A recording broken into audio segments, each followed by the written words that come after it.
What's wrong, Mr. Magma Cube? Have you never seen snow?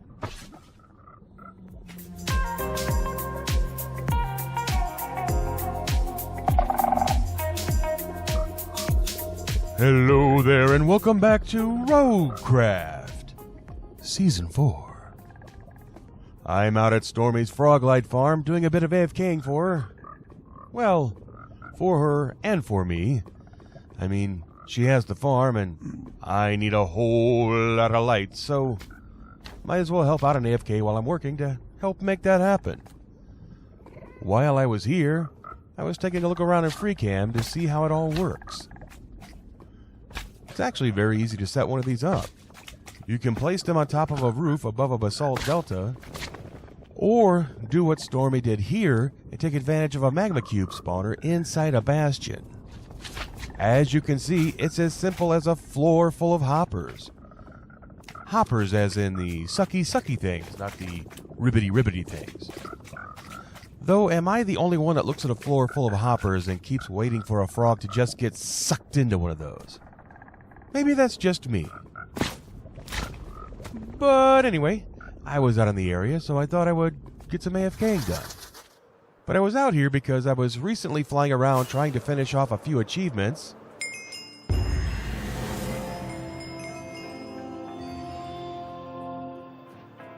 You know, it's getting harder and harder to get that achievement.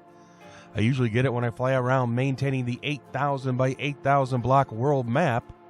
But this time, I had to go out flying in search of that last biome. In this case, the eroded Badlands. If you didn't see it, back the footage up and look at the text below the map. I flew in and out of that biome in under 1 second. Anyway, I was out gathering achievements when I saw this little guy wandering around all alone. This is in fact the first panda I have seen all season. Then, as I flew around a bit more, I saw a second panda, and lo, a plan began to form. So, since you can't seem to use leads on pandas, chalk that up to what I learned today, I knew I would have to boat these cute little guys back to spawn.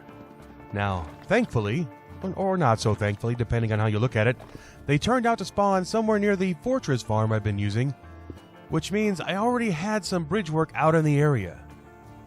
So, I built a bridge extension in the Nether, did some basic math, and began the long journey home with my new, panda friend.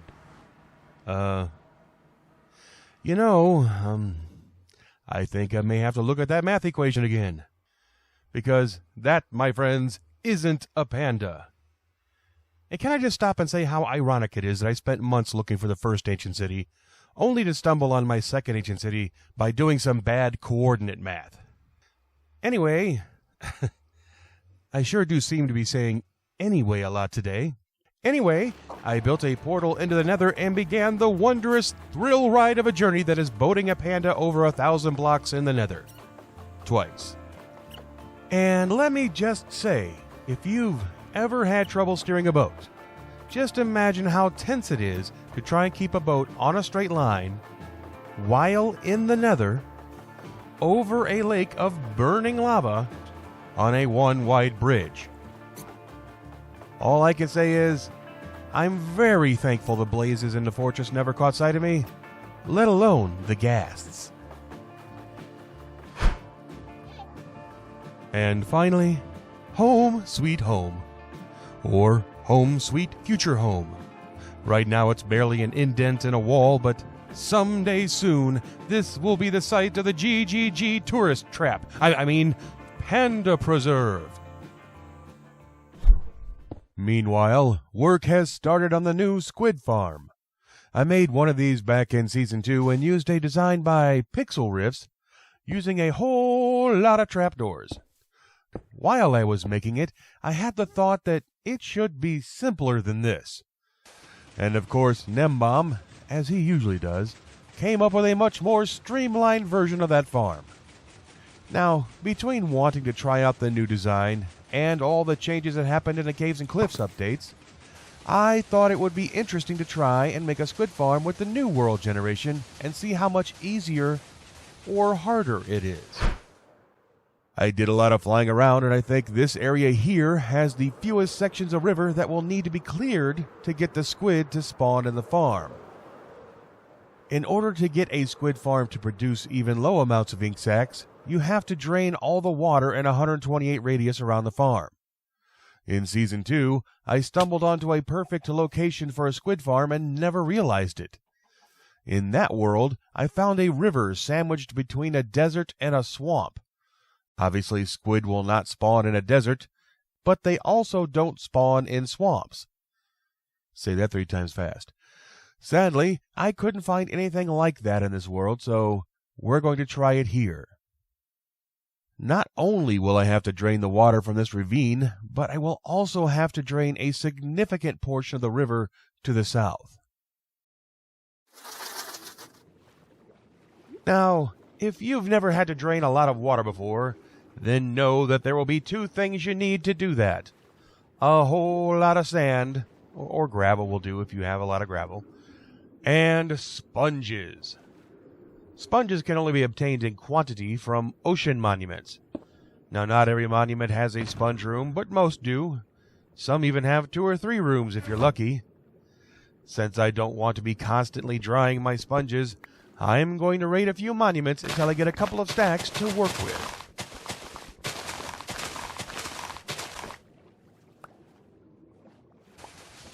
So the way to drain water out of an area is to make small pockets of water. If you don't, the water will just keep regenerating on and on and on and on and on, and cause a lot of frustration.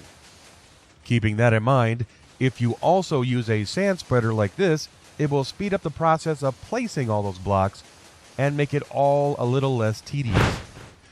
If you paid close attention to the footage earlier, you can see that the sand spreader is placing blocks so fast that it creates a little phantom bridge of sand. The sand is a gravity block, but before the game realizes the block should be falling, another one has been pushed into place. Eventually gravity takes over, but you really can't expect to place blocks faster than that. And in case you were wondering how to get rid of all that sand once you're done, well, technically you don't have to, except in the area of the farm itself. But if you've never used the torch trick, then pay attention. Not only is it highly useful in situations like this, but there's something deeply satisfying at tearing down walls of sand with nothing but a torch.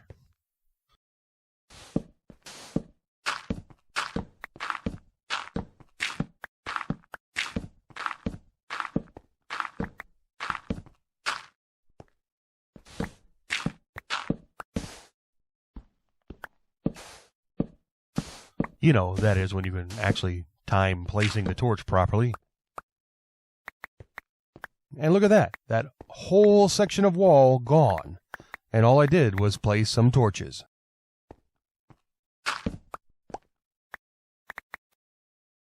And one of those great small additions to Minecraft, which I think this one came in 1.16, was the ability to dry out your sponges by simply going into the Nether and placing them on the ground. So much easier than to have to run them through a bunch of furnaces like we used to, and yet another one of those satisfying sort of ASMR things as they all insta-dry when you place them. Just nice.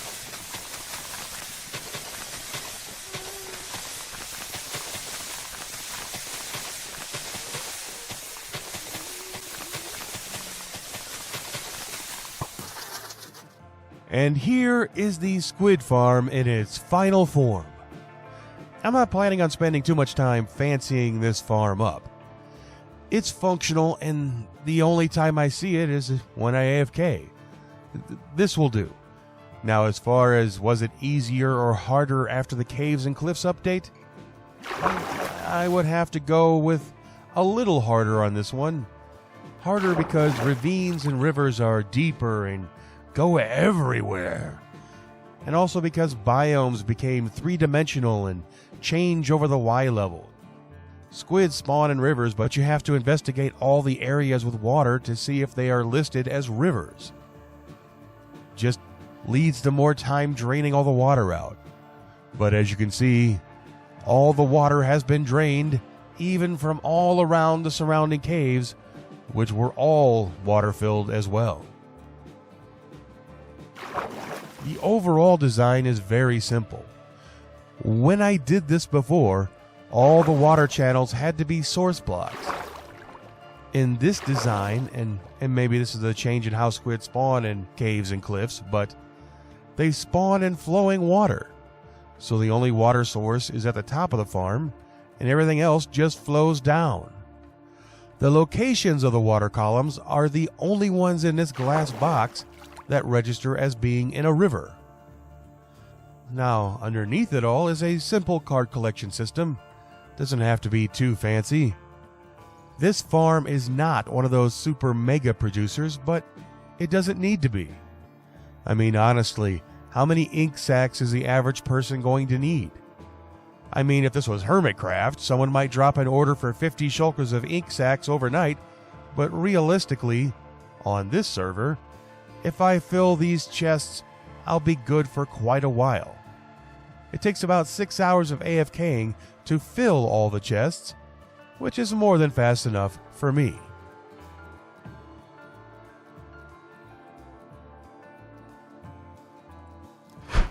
Oh, hello there. You've caught me deep at work on the loom, making banners for a new shop. Care to guess what the shop sells? It is a mystery.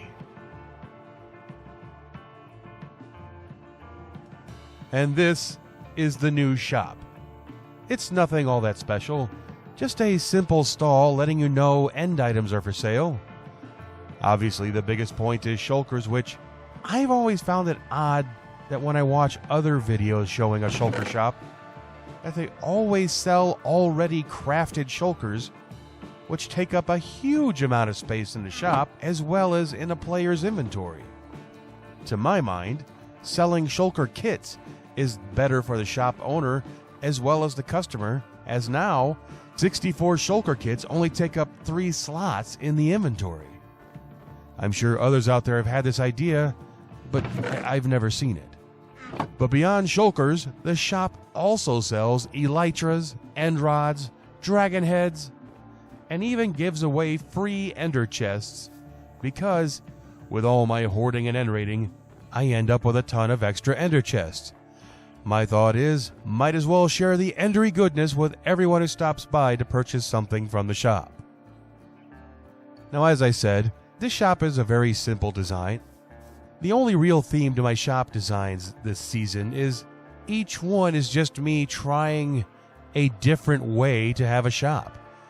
Like the iron shop it's a more standard build. The enchanted bookshop is the style where you try and show what's inside in the build itself. The copper shop is just a sort of artistic design for a shop. And this is just a simple stall. They don't have to be all that busy. They don't have to be all that complicated. Over here, I have a little golden carrot stall. I mean, what more do you need? You want some golden carrots? Go to the stall with the guy holding the golden carrot. Easy peasy.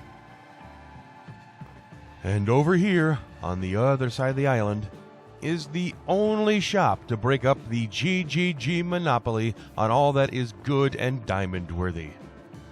All the AFKing has paid off as Stormy has built her froglight shop. Inside, you can purchase a pet frog or as many froglights as a person could ever need. I don't know about you, but I think she did a great job on this shop. Oh, it looks like she hasn't checked her chest in a while and doesn't realize I've been buying up all her stock of the green lights.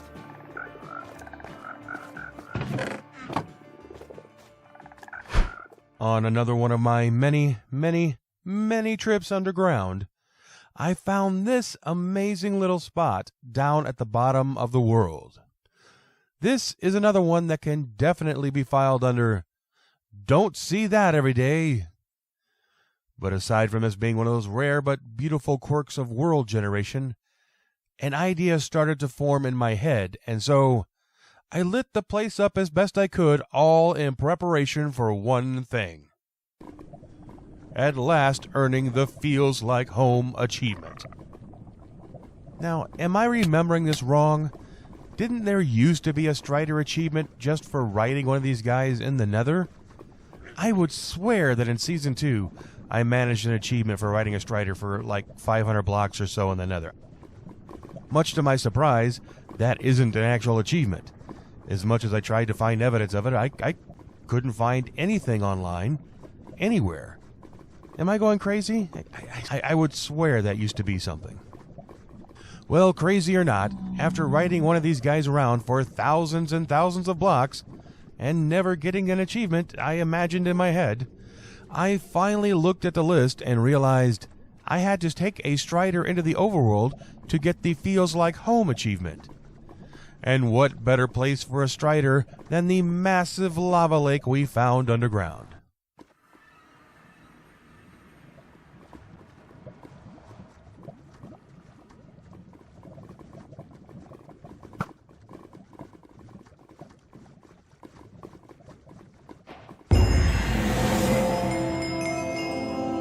And there it is. Welcome to your new home, little guy. And of course, we named him Bodie McBoatface. What else could we possibly have named him?